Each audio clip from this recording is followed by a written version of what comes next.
You ever have one of those days where you're just trying to start a new chapter, maybe get a little sweat on your brow, and out of nowhere, the neighborhood lunatic picks you for her personal nemesis?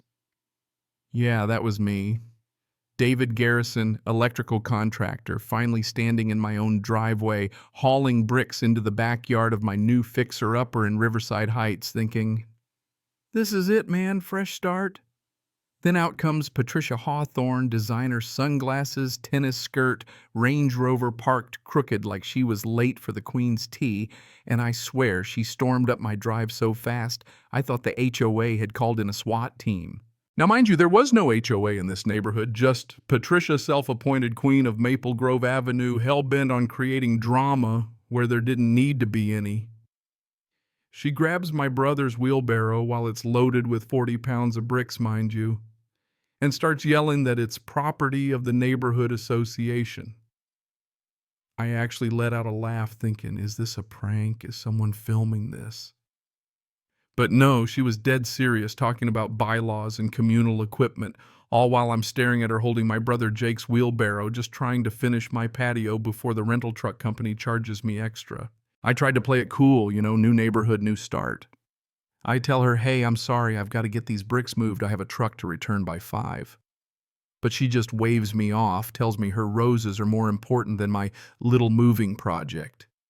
And get this, tries to yank the wheelbarrow out of my hands while it's still full.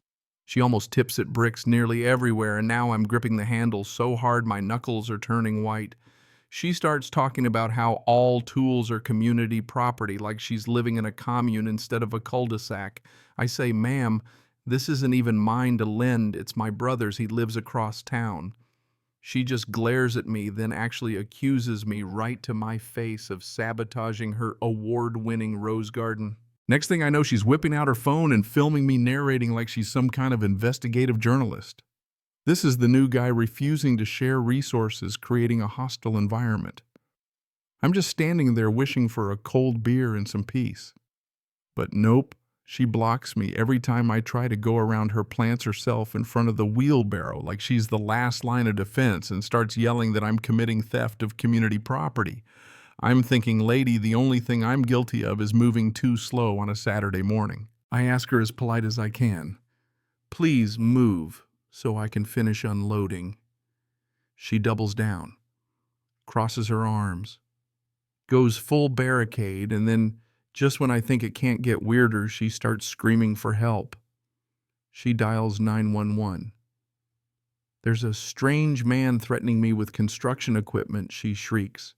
I mean, my jaw just about hit the driveway. I'm standing on my own property, moving my own bricks, using my brother's wheelbarrow, and now apparently I'm a criminal mastermind with a garden tool. While we're waiting on the cops, she goes for the Oscar. She tries to climb into the wheelbarrow.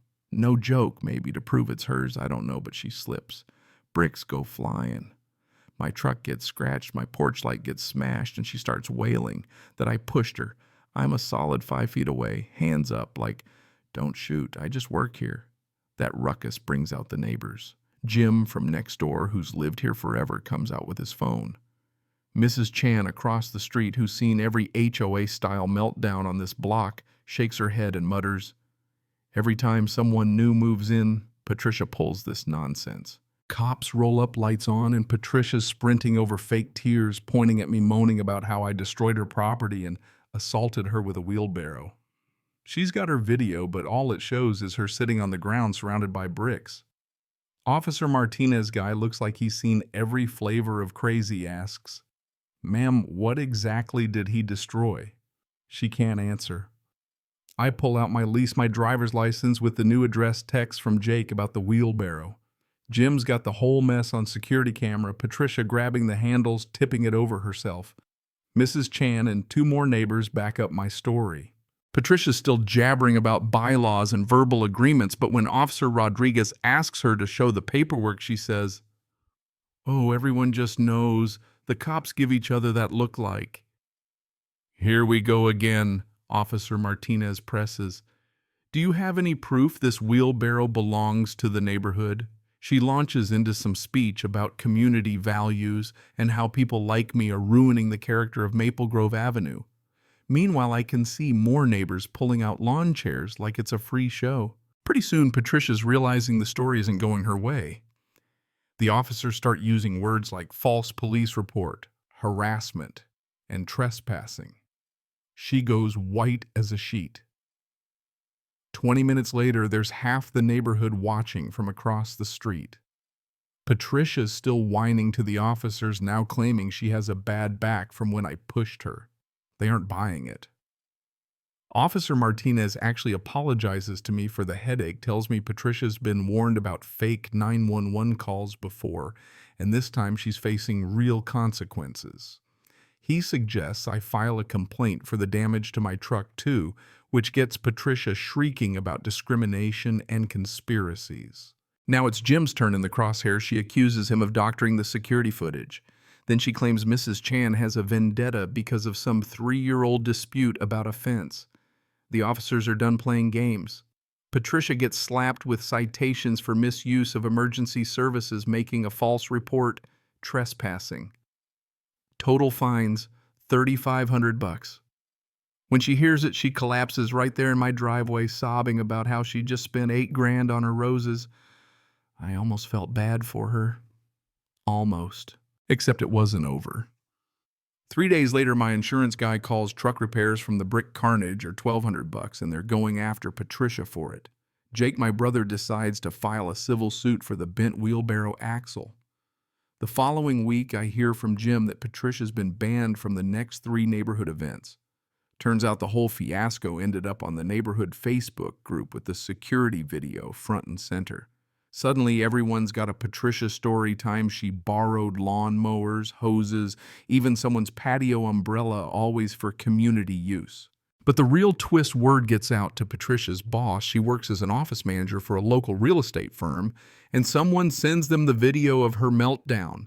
Apparently, it's bad business to have the Queen of Maple Grove on staff if she's infamous for harassing new neighbors and making bogus police calls. They fire her on the spot. When she tries to get unemployment, she's denied conduct detrimental to company reputation. The final insult, she has to sell her precious Range Rover to pay off fines and legal bills. Last I saw her, she was driving a beat-up old Honda Civic Rose Garden, ripped out for sale sign out front, and the listing price was $15,000 below market. So, yeah, all I wanted was to lay a few bricks and build a patio. Instead, I ended up in a suburban circus starring the world's most dramatic HOA wannabe. Funny thing is, after Patricia moved out, the neighborhood actually got peaceful. Imagine that. But I gotta ask, what would you have done if someone tried to seize your tools and call the cops on you for moving into your own house? Ever dealt with a Patricia in your life? Drop your stories down below. Let's talk about what real community means and how you'd handle folks who make up their own rules. And hey, if you're new here, don't forget to share this story, hit subscribe, and let me know what justice looks like in your neighborhood.